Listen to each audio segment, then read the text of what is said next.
The life and lies of Boris Johnson, from the day he was born to the day he became Prime Minister.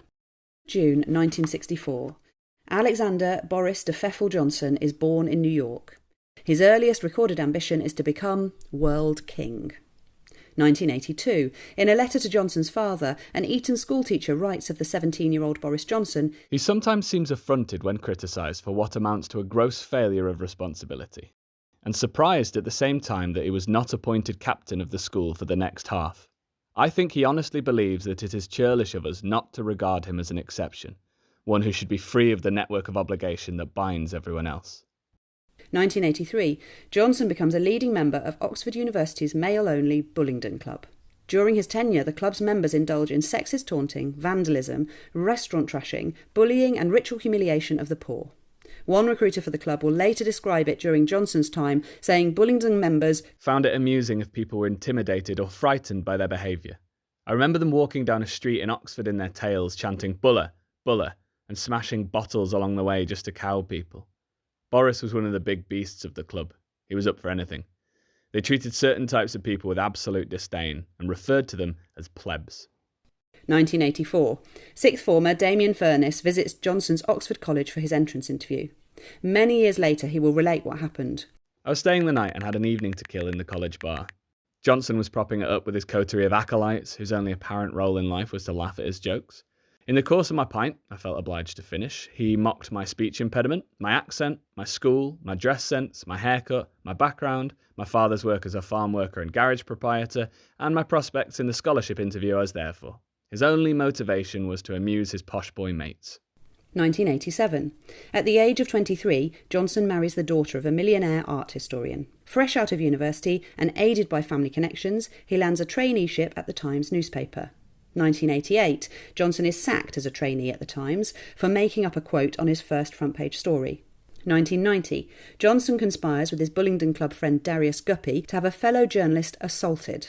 The two discuss in detail how badly assaulted the man will be, including cracked ribs and black eyes, before Johnson agrees to supply the journalist's address for the attack to be carried out. "Boris, have you got this number? How badly are you going to hurt this guy?" "Okay, let me explain this. You will not be put into intensive care or anything like that." "Okay, Derry, I said I'll do it. Don't worry." The conspiracy goes nowhere, and no attack happens. 1991. According to a friend of Johnson's wife, an incident occurs in which Johnson displays his frightening temper, after which his wife turns up at the friend's flat in Brussels looking shocked, scared and on the brink of tears. The marriage soon deteriorates as Johnson begins an affair with a barrister. 1993. Johnson gets his barrister girlfriend pregnant and is soon divorced for the first time. 1994. He is now a columnist for The Telegraph and The Spectator magazine. His columns include racially charged invectives such as slamming Nelson Mandela for the, quote, tyranny of black majority rule in post-apartheid South Africa, and describing Chinese workers as, quote, puffing coolies. 1995. He describes the children of single mothers as, quote, ill-raised, ignorant, aggressive and illegitimate, saying it is, quote, outrageous that married couples should pay for the single mother's desire to procreate independently of men. In the same piece, he dismisses working-class men as, quote, likely to be drunk, criminal, aimless, feckless and hopeless.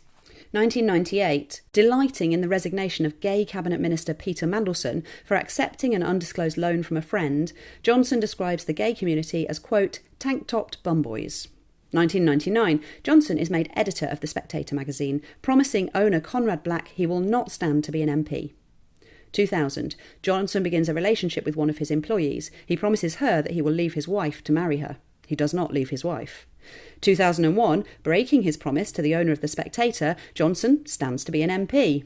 He now promises voters in Henley that if they vote for him, he will step down as editor of The Spectator. That June, he becomes MP for Henley. He does not step down as editor of The Spectator. In a book he writes during the election campaign, Johnson compares equal marriage to a union between 3 men and a dog. 2002. Writing in The Spectator, Johnson defends British colonialism in Africa, saying, the problem is not that we were once in charge, but that we are not in charge anymore. Left to their own devices, the natives would rely on nothing but the instant carbohydrate gratification of the plantain. Meanwhile, in The Telegraph, he describes black Africans as, quote, flag-waving pickaninnies with watermelon smiles. 2003. Johnson is made Vice Chair of the Conservative Party and Shadow Arts Minister. 2004, rumours circulate that Johnson has got one of his employees pregnant, resulting in her having an abortion. Johnson slams the suggestion as, quote, complete balderdash and an inverted pyramid of piffle, and assures Conservative Party leader Michael Howard that the claim is untrue. In reality, the rumours are entirely true. Johnson is sacked from his position as Tory Vice Chair and Shadow Minister for lying to the party leader. 2005, Johnson steps down as editor of The Spectator.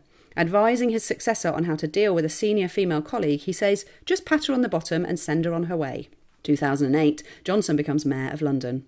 2009, he fathers a child with an unpaid advisor to City Hall. 2013, the Court of Appeal throws out an injunction that has until now prevented Johnson being named as the father of the child.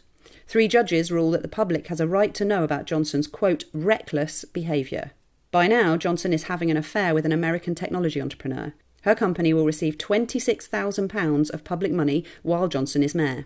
She will later receive a £100,000 government grant intended for UK operating businesses, even after relocating to California the previous year. 2014, Johnson denies at least 17 times that he will stand as an MP while still in post as Mayor of London. 2015, Johnson stands as an MP while still in post as Mayor of London.